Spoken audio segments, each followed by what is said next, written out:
this movie is really a pretty classic underdog story.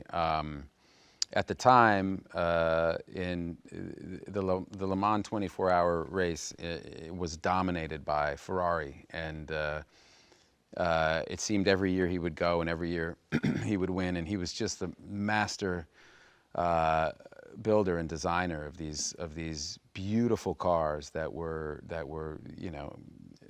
famous around the world for being kind of the epitome of perfection. They were both old. They were both in their 40s. Like, Miles was at the end of his run, really, and this was his last chance. And so the movie really follows that dynamic, that relationship, and all those dynamics within it, as these two guys who are very different but have a deep and abiding respect for each other attempt to do the impossible. What I loved about it when I first read it was that it's incredibly relatable, because this relationship is the centerpiece of the movie. But you really feel what this means to both of them individually. You go back to the home with Ken Miles, and you see his relationship with his wife and his son. You see what's at stake and the crossroads he's at, the financial trouble he's in, and you get that with Shelby as well.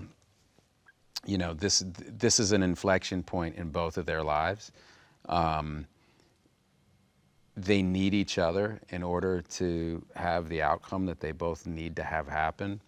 But they fight like brothers, you know, which is, they drive each other pretty, crazy, which is a lot of fun. It's like a classic buddy movie. Working with Jim was I mean, that was really, I've said for years, I take movies based on who's directing them.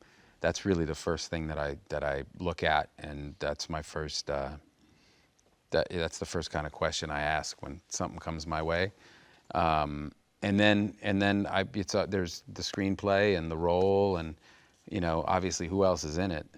But when I heard it was Jim, and then potentially Christian, like we kind of came into it at around the same time.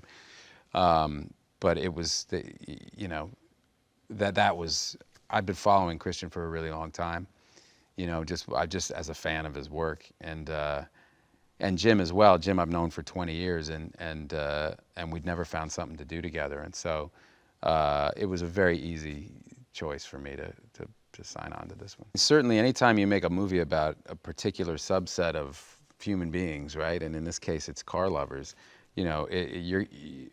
presumably you'll have those people, like we have them at Hello, because this is a movie where you're going to be able to recreate that time and that life and these cars that people really love.